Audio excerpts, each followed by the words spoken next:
Me llamo Karen Meyers. Tengo 32 años. Hace 2 semanas, mi madre se paró en una sala de tribunal y me llamó solo una mesera. Levantó una foto mía usando mi mandil de cafetería como si fuera evidencia de un crimen. El juez miró la foto. La gente en la sala se rió. El abogado de mi madre sonrió como si ya hubiera ganado. Lo que ninguno de ellos sabía, lo que mi madre nunca se molestó en averiguar, es que yo había estado esperando este momento durante 3 meses. No porque quisiera venganza, sino porque sabía exactamente lo que ella haría, y me preparé para cada una de sus palabras. Esta es la historia de cómo mi madre intentó quedarse con la herencia de $11 millones de mi abuelo, y lo que pasó cuando finalmente decidí defenderme. Bienvenidos de nuevo a Calm Drama Stories. Este es el lugar donde compartimos historias sobre traiciones familiares, límites firmes y encontrar tu voz cuando las personas que deberían amarte más intentan destruirte. Si eres nuevo aquí, deja un comentario y suscríbete para no perderte lo que viene después. Mi abuelo, Walter Meyers, era veterano de Vietnam. Regresó a casa en 1971 con un corazón púrpura y $37 en el bolsillo. Para cuando cumplió 50 años, ya tenía 6 propiedades en renta y un pequeño edificio comercial sobre la Ruta 9. Cuando llegó a los 70, su patrimonio valía $11 millones. Él nunca hablaba de dinero, hablaba de disciplina. Yo crecí a 2 cuadras de su casa, en un pequeño pueblo de Virginia. Después de que mi madre se fue, él se convirtió en el centro de mi mundo. Yo tenía 12 años cuando ella hizo una maleta y se marchó con su novio. Mi abuelo iba por mí a la escuela. Me enseñó cómo cambiar una llanta, cómo leer un estado de cuenta bancario y cómo estrechar la mano de alguien con seguridad. Guardaba sus documentos importantes en una caja de cedro sobre el estante más alto de su estudio. La madera olía igual que el taller donde me enseñó a construir casitas para pájaros cuando tenía 9 años. Cada vez que abría esa caja, volvía a sentirme como una niña de 9 años parada en un banquito mientras él me pasaba un martillo. Mi abuelo tenía una frase favorita. La decía cada vez que yo me frustraba por la escuela, por los abusivos o por la silla vacía en la mesa donde antes se sentaba mi madre. La persona más callada del cuarto suele ser la que más sabe. En ese entonces no lo entendía. Ahora sí. Cuando enfermó, 2 años antes de morir, pedí un traslado permanente para regresar a nuestro pueblo. Conseguí trabajo en la cafetería de Frank, a 2 cuadras de su casa, para poder visitarlo durante mi hora de comida. Ese fue el trabajo que mi madre usó en mi contra en la corte. Mi madre, Diane, siempre quiso una vida diferente. No le gustaba nuestro pueblo. No le gustaba la manera en que vivía mi abuelo, cuidadoso, modesto, metódico. Ella quería algo más rápido. Se fue cuando yo tenía 12 años. Su novio manejaba una SUV negra y vivía en Richmond. Le dijo a mi padre que necesitaba espacio. Me dijo a mí que me llamaría cada semana. Llamó 2 veces el primer mes, una vez el siguiente. Para cuando cumplí 13 años, ya había cambiado de número y nunca me dio el nuevo. Mi abuelo jamás habló mal de ella. Tenía su foto junto a la caja de cedro. Cada día de Acción de Gracias le enviaba una invitación. Ella solo vino una vez, en 2010. Se quedó 45 minutos, revisó su teléfono todo el tiempo y se fue antes del postre. Para mi cumpleaños número 18 me mandó una tarjeta. Sin dirección de remitente. Solo una tarjeta de regalo de $25 y una nota que decía: cómprate algo bonito. No la odiaba. Quiero dejar eso claro. El odio requiere energía. Y yo ya había decidido en que quería gastar la mía. Entré a la universidad con una beca Roth. Después estudié Derecho. A los 26 años me convertí en oficial JG, una abogada militar. Pasé 6 años procesando casos de fraude para el ejército de los Estados Unidos. Mi madre no sabía nada de eso.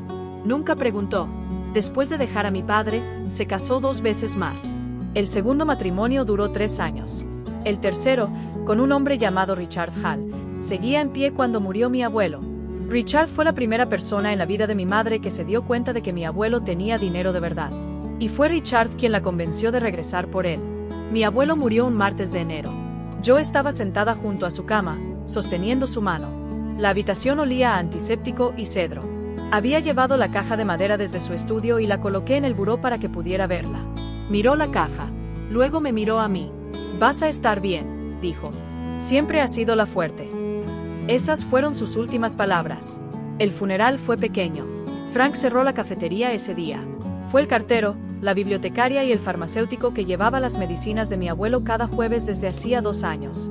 Mi padre bajó desde Pensilvania. 41 personas firmaron el libro de visitas. Mi madre no fue una de ellas. 3 semanas después, El abogado leyó el testamento. Mi abuelo me dejó como ejecutora y principal beneficiaria de la herencia, $11 millones entre propiedades, inversiones y cuentas bancarias. A mi madre le dejó $200,000 en un solo pago. La carta adjunta al testamento decía una sola frase sobre Diane. Amo a mi hija, pero amar no significa confiar. Esa noche abrí la caja de cedro en el estudio de mi abuelo. Debajo de la copia del testamento encontré una carta escrita a mano. Su letra estaba temblorosa, pero clara. El papel olía a cedro y tinta vieja. Karen, decía, si tu madre regresa, y lo hará, no será por mí, será por el dinero. Te elegí a ti porque te quedaste. No porque la ame menos a ella, sino porque tú eres quien protegerá lo que construí. Abracé la carta contra mi pecho y lloré por primera vez desde el funeral. Mi padre me amaba, dijo ella. Jamás me habría dejado fuera si hubiera estado en su sano juicio. La jueza Torres escuchó sin mostrar ninguna expresión. Diane continuó. Se describió como una hija devota que había sido apartada injustamente. Dijo que había llamado muchas veces, pero que nadie le devolvía las llamadas. Dijo que solo quería lo justo. Solo quiero lo que es justo para nuestra familia, dijo, mirándome directamente. Sus ojos estaban llenos de lágrimas. Su voz se quebró al pronunciar la palabra familia. La sala permaneció en silencio. Algunas personas se movieron incómodas en sus asientos. Elaine se puso de pie. Su señoría, la capacidad mental del fallecido fue certificada por 2 médicos independientes en el momento en que se ejecutó el testamento. Tenemos esas certificaciones y estamos preparados para presentarlas. Anotado, dijo la jueza Torres. Continué. Diane se secó los ojos. Bass la guió con 3 preguntas más, cada una diseñada para pintar la imagen de una mujer abandonada por su propia hija. Cada una evitando cuidadosamente el hecho de que Diane había abandonado primero. Yo permanecí inmóvil. Mis manos no se movieron. Lo curioso de una sala de tribunal es que recompensa la paciencia. No ganas reaccionando a cada mentira. Ganas dejando que las mentiras se acumulen hasta que el peso de todas ellas se vuelva evidente. Y las mentiras de Diane seguían acumulándose. Richard subió al estrado después. Se desabotonó el saco y se sentó como un hombre acostumbrado a declarar, cómodo, relajado, con las piernas cruzadas. Como hombre de negocios, comenzó, puedo decirles que manejar un patrimonio de este tamaño requiere experiencia financiera real. Karen, con todo respeto, se gana la vida sirviendo café. Habló durante 4 minutos. Usó la frase responsabilidad fiduciaria 3 veces. Mencionó su carrera en desarrollo inmobiliario 2 veces. Nunca mencionó sus propias finanzas. Elaine sí lo hizo. Se levantó para el contrainterrogatorio y abrió una carpeta manila. Señor Hall, ¿cuántas propiedades posee o administra actualmente? Richard se acomodó en el asiento. Tengo un portafolio de propiedades comerciales.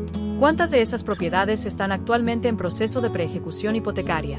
La sala quedó completamente en silencio. La mandíbula de Richard se tensó.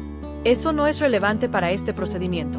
Su señoría, dijo Elaine, girando hacia la jueza Torres, creemos que la situación financiera del señor Hall está directamente relacionada con su motivación. Se casó con la demandante hace 14 meses. Ahora apoya una petición que le daría a su esposa, y por extensión a él mismo, acceso a una herencia de $11 millones. Mientras tanto, 3 de sus propiedades comerciales están en proceso de preejecución hipotecaria en el condado de Henrico. Bass se levantó de golpe. Objeción. Irrelevante y perjudicial. La jueza Torres hizo una pausa. Va directamente a la motivación. La permitiré. Responda la pregunta, señor Hall. Richard miró fijamente a Elaine. Su sonrisa ensayada había desaparecido. Mis finanzas personales no tienen nada que ver con esto. Ah, ¿no? Preguntó Elaine. Dejó que el silencio durara 5 segundos completos.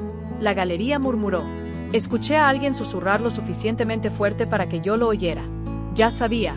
Richard bajó del estrado con las manos en los bolsillos y la mirada fija en el piso. Elaine regresó a su asiento e hizo una pequeña marca de verificación en su libreta legal. No me miró. No tenía que hacerlo. Si alguna vez has estado en una habitación llena de personas que te subestimaron, sabes exactamente cómo se siente esto.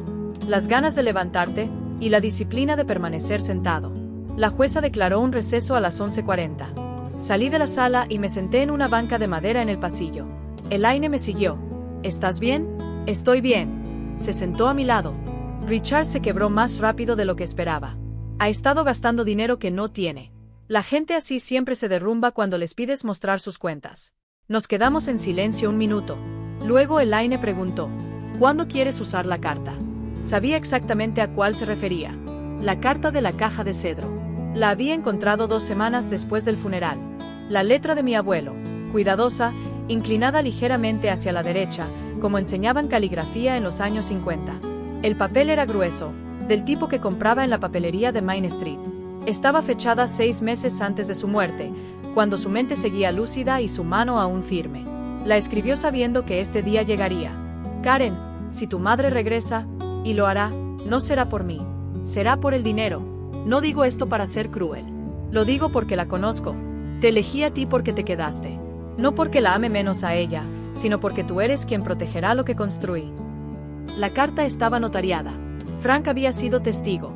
La había leído tantas veces que los dobleces del papel ya estaban suaves. Todavía no, dije. Dejemos que terminen de presentar su caso primero. Elaine asintió. Entendía perfectamente. En la Facultad de Derecho tuvimos un profesor que solía decir: nunca interrumpas a tu oponente cuando está construyendo tu argumento por ti. Y Bas estaba construyendo nuestro argumento de manera perfecta.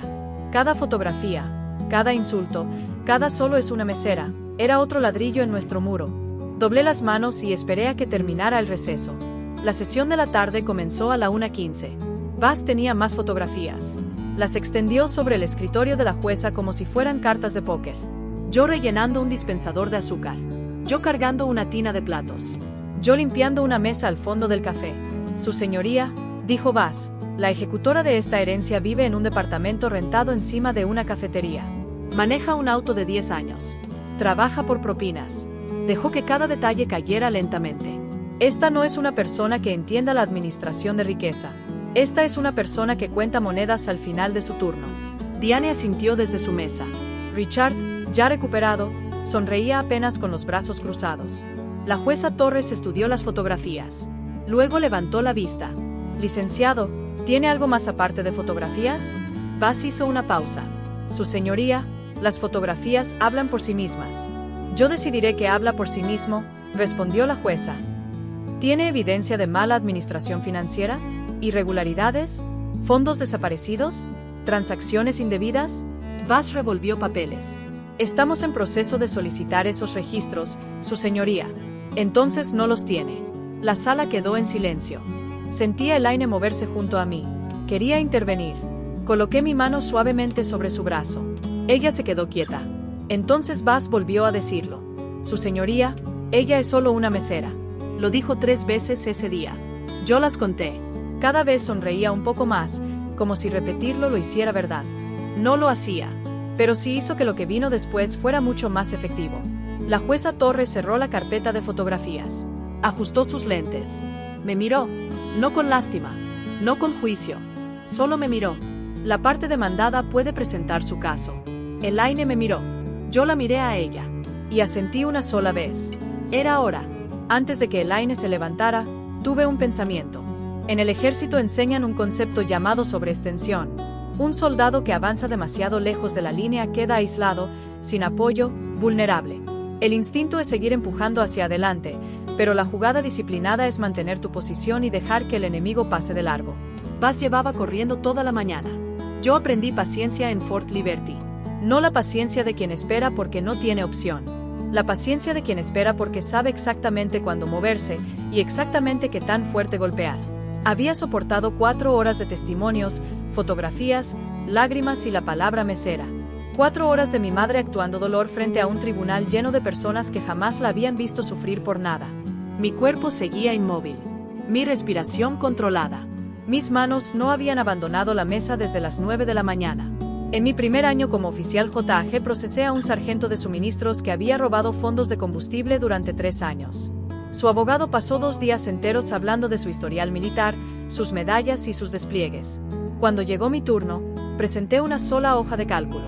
1 página. 2 columnas. Lo que entraba, lo que salía. La diferencia era de $417,000. El sargento se declaró culpable a la mañana siguiente. No necesité gritar. No necesité actuar. Solo necesité una página de verdad y la paciencia suficiente para dejar que la otra parte se agotara primero. Bas estaba agotado. Solo que todavía no lo sabía. Elaine se puso de pie. Abotonó su saco y caminó al centro de la sala. Su señoría, dijo, la parte demandante ha pasado bastante tiempo hablando del mandil de mi clienta. Colocó la carpeta azul sobre el escritorio. Ahora me gustaría hablar de sus credenciales. Abrió la primera pestaña de la carpeta. No tenía prisa. No levantó la voz. Hablaba como alguien que tiene hechos, y no necesita nada más. Mi clienta se graduó del Centro de Derecho de Georgetown en 2018 con una beca completa Roth. Aprobó el examen de la Barra de Virginia en su primer intento. Fue comisionada como oficial del Ejército de los Estados Unidos y ha servido durante los últimos 6 años en el Cuerpo de Abogados Generales del Ejército. Hizo una pausa y pasó la página. Mi clienta no es solo una mesera. Ella es la capitana Karen Meyers, del Cuerpo de Abogados Generales del Ejército de los Estados Unidos. La sala entera quedó muda. No era el silencio educado de la atención. Era el silencio absoluto de 30 personas, recalculando todo lo que creían saber. La boca de Diane se abrió. No salió ningún sonido. Richard palideció. La mano de Bass quedó suspendida en el aire antes de volver lentamente a la mesa. La jueza Torres me miró. Luego miró a Bass. Luego volvió a mirarme a mí. Capitana Meyers, dijo la jueza. Yo asentí. Mi padre me amaba, dijo ella. Jamás me habría dejado fuera si hubiera estado en su sano juicio. La jueza Torres escuchó sin expresión alguna. Diane continuó. Se describió como una hija devota que había sido apartada injustamente. Dijo que había llamado muchas veces, pero que sus mensajes nunca fueron devueltos. Aseguró que solo quería lo que era justo. Solo quiero lo que es justo para nuestra familia, dijo, mirándome directamente. Sus ojos estaban húmedos. Su voz se quebró al decir la palabra familia. La sala estaba en silencio. Algunas personas se movieron incómodas. Elaine se puso de pie. Su señoría, la capacidad mental del difunto fue certificada por 2 médicos independientes al momento de la firma del testamento. Tenemos esas certificaciones y estamos listos para presentarlas. Anotado, dijo la jueza Torres. Continúe. Diane se secó los ojos. Bass la guió con 3 preguntas más, cada una diseñada para retratarla como una mujer abandonada por su propia hija. Cada una evitando cuidadosamente el hecho de que Diane había sido la que se fue primero. Yo permanecí inmóvil. Mis manos no se movieron. En una sala de tribunal, la paciencia lo es todo. No se gana reaccionando a cada mentira. Se gana dejando que las mentiras se acumulen hasta que su peso se vuelva imposible de ignorar. Y las mentiras de Diane seguían apilándose. Richard fue el siguiente en subir al estrado. Se desabotonó el saco y se sentó como alguien acostumbrado a declarar, relajado, seguro, con las piernas cruzadas. Como empresario, dijo, puedo decir que manejar este tipo de patrimonio requiere experiencia real en finanzas. Karen, con todo respeto, sirve café para ganarse la vida. Habló durante 4 minutos. Repitió responsabilidad fiduciaria 3 veces. Mencionó su carrera en bienes raíces 2 veces. Nunca habló de sus propias finanzas. Elaine sí lo hizo. Se levantó para el contrainterrogatorio y abrió una carpeta. Señor Hall, ¿cuántas propiedades posee o administra actualmente? Richard se acomodó incómodo. Tengo un portafolio de propiedades comerciales. ¿Cuántas de esas propiedades están actualmente en proceso de preembargo? La sala quedó en silencio absoluto. La mandíbula de Richard se tensó. Eso no es relevante. Su señoría, dijo Elaine, girándose hacia la jueza, la situación financiera del señor Hall es directamente relevante a su motivación. Se casó con la peticionaria hace 14 meses. Ahora apoya una solicitud que le daría acceso indirecto a una herencia de $11 millones. Mientras tanto, 3 de sus propiedades están en proceso de ejecución hipotecaria en el condado de Henrico. Bass se levantó de golpe. Objeción. Irrelevante y perjudicial. La jueza Torres lo miró un momento. Es relevante a la motivación. Se permite. Responda. Richard miró a Elaine. Su sonrisa desapareció por completo. Mis finanzas personales no tienen nada que ver con esto. Ah, ¿no? Respondió Elaine. Dejó que el silencio se extendiera 5 segundos. Un murmullo recorrió la sala. Alguien susurró, ya lo sabía. Richard bajó del estrado sin mirar a nadie. Elaine hizo una pequeña marca en su libreta y se sentó. Si alguna vez has estado en una sala llena de personas que te subestimaron, conoces esa sensación. El impulso de levantarte y la disciplina de quedarte sentado. La jueza declaró un receso. Salí al pasillo y me senté en una banca de madera. Elaine me siguió. Se quebró más rápido de lo esperado, dijo. Está ahogado en deudas. Silencio. ¿Cuándo quieres usar la carta? Preguntó ella. Sabía cuál carta. La de mi abuelo. Todavía no, dije. Que terminen primero. Elaine asintió. En derecho hay una regla. Nunca interrumpas a tu oponente cuando está construyendo tu caso. Y Bass lo estaba construyendo perfectamente, sin darse cuenta. Cada insulto era una pieza más de evidencia. El juicio continuó. Fotos de mí trabajando. Comentarios sobre solo una mesera. Intentos de reducir mi vida a una imagen. Hasta que Elaine se levantó. Su señoría, dijo, la parte contraria ha hablado mucho de delantal. Yo hablaré de credenciales. Y entonces lo dijo todo. Georgetown. Examen de la barra aprobado a la primera. Oficial JG del Ejército de los Estados Unidos. 6 años procesando fraudes multimillonarios. Silencio total. La sala dejó de respirar. No es solo una mesera, dijo Elaine. Es la capitán Karen Meyers. La jueza me miró. ¿Capitana Meyers? Asentí. Y en ese momento, todo cambió.